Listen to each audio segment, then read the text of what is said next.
하나님의 말씀 룻기서 3장의 말씀입니다. 룻기 3장 1절부터 18절까지 함께 읽겠습니다. 룻기 3장의 말씀 찾으셨으면 한 목소리로 1절부터 18절까지 함께 읽겠습니다. 룻의 시어머니 나오미가 그에게 이르되 내 딸아 내가 너를 위하여 안식할 곳을 구하여 너를 복되게 하여 하지 않겠느냐. 내가 함께하던 하녀들을 둔 보아스는 우리의 친족이 아니냐.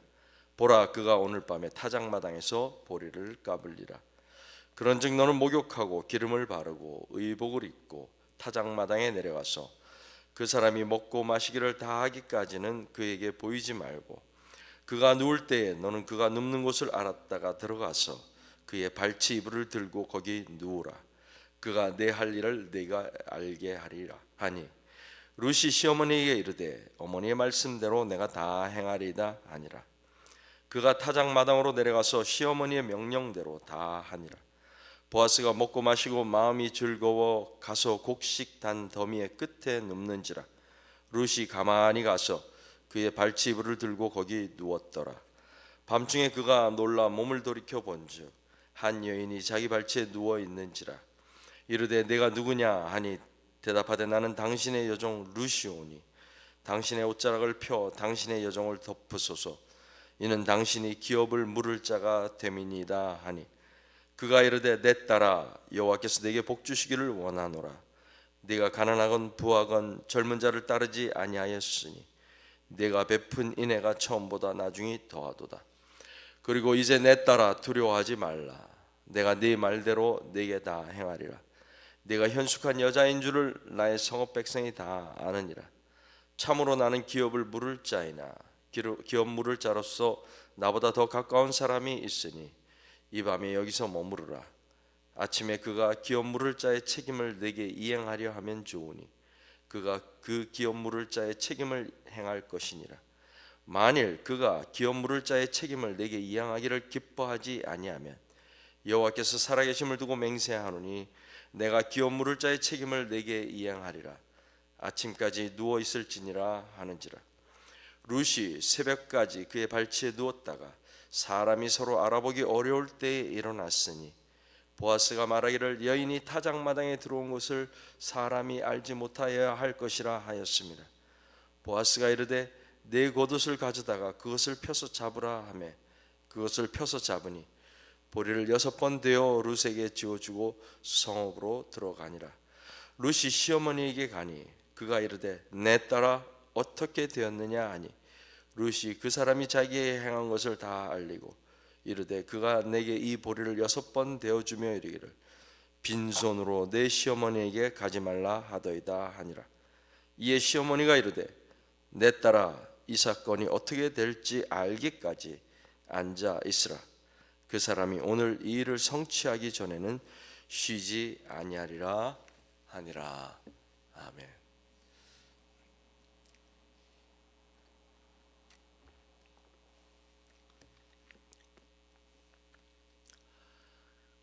룻기의 시작 1장 1절은 룻과 나오미가 살아가는 시대가 어떠한 시대인지 분명하게 보여주고 있습니다. 사사들이 치리하던 시대, 사사기 하면 생각나는 말씀 있죠? 왕이 없어 저마다 제 소견에 옳은 대로 행하던 영적인 암흑기였습니다. 그 중심에 나오미와 룻이 나오미가 살았던 베들레헴이 있습니다. 베들레헴이라는 그 이름의 뜻은 House of Bread, House of Food, 빵집이라는 뜻입니다. 빵집. 하지만 정작 그곳에 빵이 없었습니다. 흉년이 들었습니다. 하나님의 통치가 사라진 곳엔 풍요의 이름만 남고 실질은 굶주림이었다는 것입니다. 그 빵집을 떠났던 여인, 기쁨이라는 뜻을 가진 뜻의 이름을 가졌던 나오미가 10년 만에 돌아옵니다. 하지만 그녀는 더 이상 기쁨이 아닙니다. 즐거움이 아닙니다. 남편과 두 아들을 이방의 땅에 묻고 돌아온 그녀의 고백은 비참합니다. 나를 더 이상 나오미라 부르지 마라. 말하라 부르라. 괴로움이라 부르라. 내가 풍족하게 나갔으나 여호와께서 내게 비어 돌아오게 하셨느니라.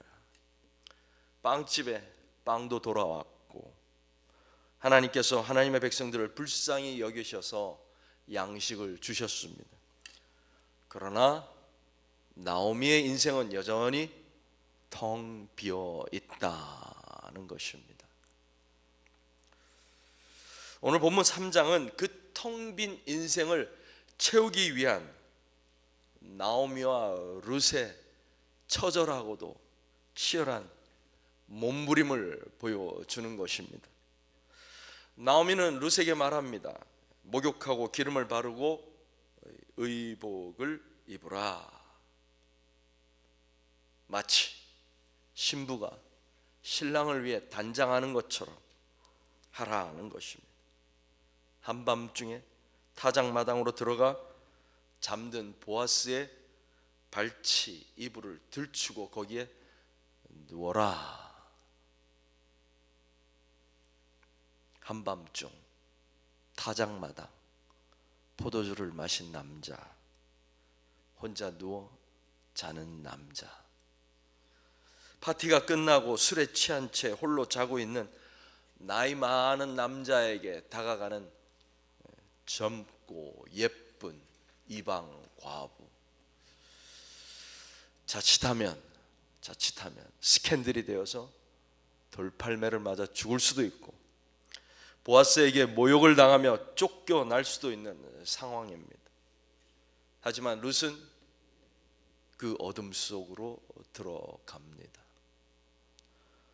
왜 나오미는, 왜 시어머니는 며느리를 이 위험 속으로 밀어넣는 것일까요? 왜 룻과 같이 착하고 착한 여자가 이 위험한 도박을 하는 것일까요? 더 이상 갈 곳이 없는 사람들이기 때문에 그렇습니다. 막다른 골목에 다다른 사람들이기 때문에 그렇습니다.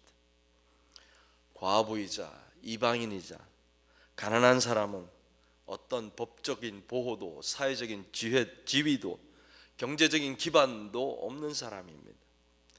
시어머니 나오미도 마찬가지입니다. 늙고 남편과 아들도 없고 재산도 지위도 없는 여자, 예나 지금이나 취약한 존재임에는 분명합니다. 이 여인들에게 타작마당에 있는 보아스는 유일한 희망인 것입니다. 하나님께서 율법으로 약속하신 기업을 물을 자, 바로 보아스인 것입니다. 룻이 다가가서 보아스의 이불을 들추었습니다. 한밤중에 어둠 속에서 말합니다. 9절, 당신의 옷자락을 펴 당신의 여종을 덮으소서. 이것은 단순한 유혹이 아닙니다. 이것은 생존을 위한 몸부림입니다. 이것은 절박함에서 나오는 비명입니다.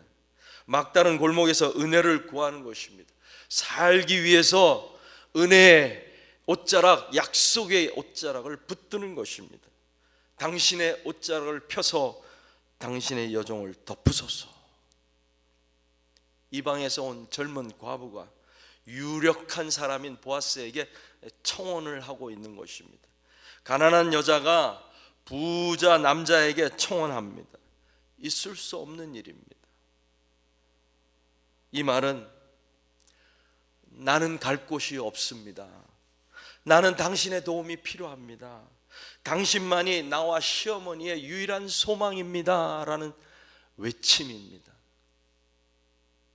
이 외침은 사실 2장에서 보아스가 룻에게 축복할 때 언급된 이야기입니다. 하나님의 날개 아래 보호받으러 온 네게 상 주시기를 원한다라고 했던 그 축복을 현실로 만들어 달라고 기업 물을 자에게 요구하는 것입니다. 보아스여, 당신의 축복을 기억하소서. 당신이 빌어준 대로 그 하나님의 날개가 되어 지금 당신의 옷자락으로 나를 덮어 주십시오라고 말하는 것입니다. 당신이 은혜의 통로가 되어 주십시오. 당신이 나의 복의 고속도로가 되어 주십시오라고 말하는 것입니다. 은혜는 점잖게 기다리는 자의 것이 아닙니다. 이토록 절박하게 하나님의 약속을 청구하는 자의 것입니다. 젊은 여인이 이불을 들추었지만 보아스는 자신의 욕망을 앞세우지도 않았고 이방 여인의 무모함을 꾸짖지도 않았습니다. 손해를 계산하지도 않았습니다. 대신에 그는 즉시 자신의 책임을 이야기합니다. 당시 기업 물을 자, 히브리어로는 고엘이라고 하는데 기업 물을 자가 된다는 것은 좋은 일은 아닙니다. 좋은 일은 아닙니다. 수지 맞는 장사가 아닙니다. 때로는 남의 빚을 대신 갚아 주어야 하기도 하고 죽은 친척의 가문을 이어주기 위해서 자신의 재산을 내어주기도 해야 합니다. 손해를 감수해야 하는 자리였습니다. 하지만 보아스는 계산기를 두드리는 대신에 옷자락을 폈습니다. 옷자락을 폈습니다. 보아스는 룻의 겉옷에 보리 6번을 대어 담아줍니다. 나오미가 탄식하며 말했던 그 텅 빈 손, 그 빈손을 보아스가 채워준 것입니다.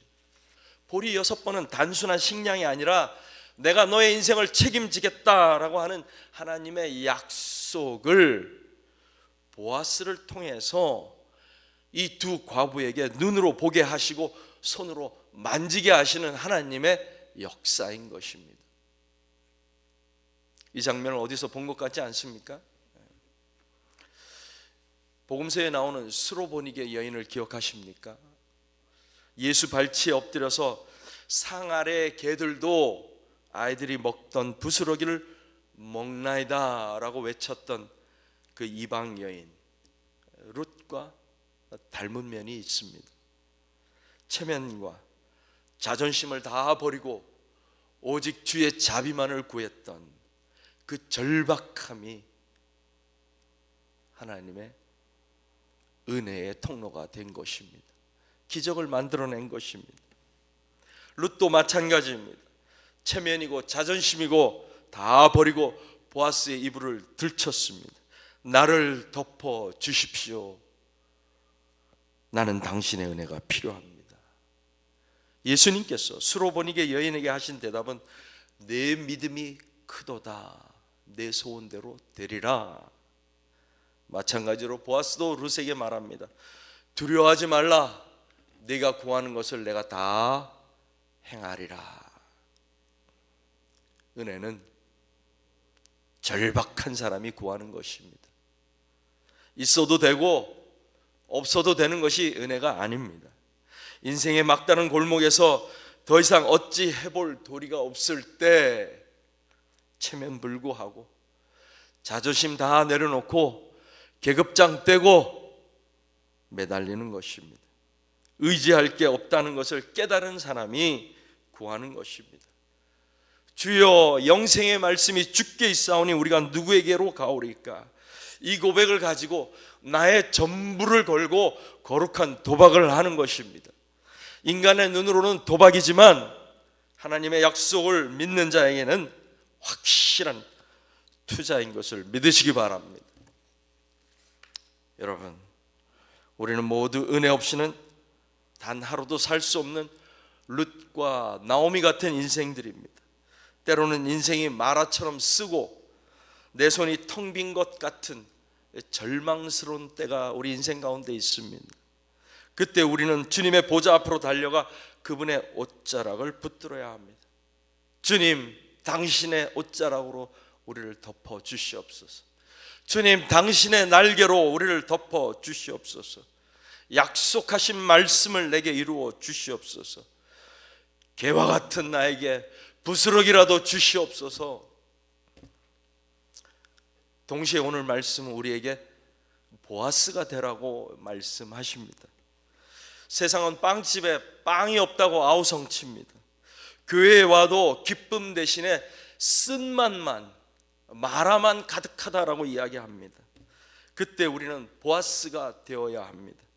보아스로 살아간다는 것은 나의 욕망은 내려놓고 손해를 감수하는 것입니다.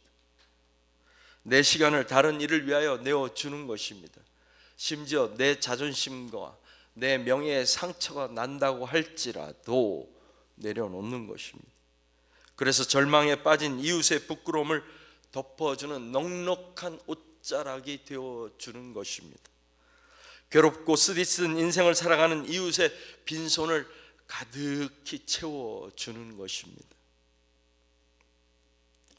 우리가 보리를 6번 데워서 이웃의 빈손을 채워줄 때에 비로소 세상은 빵집에 다시 빵이 돌아왔음을, 이 땅에 진정한 왕이 다스리고 계심을 보게 되는 것입니다. 보아스의 옷자락 아래에서 메시아에 대한 희망이 잉태되었습니다. 오늘 저와 여러분의 옷자락 아래에서 누군가의 희망이 시작될 것입니다. 여러분과 저의 보리 6번이 누군가의 빈손을 채운다면 우리는 다시 오실 주님의 그 길을 닦는 위대한 첫걸음을 내딛는 사람들인 것입니다. 기도하겠습니다.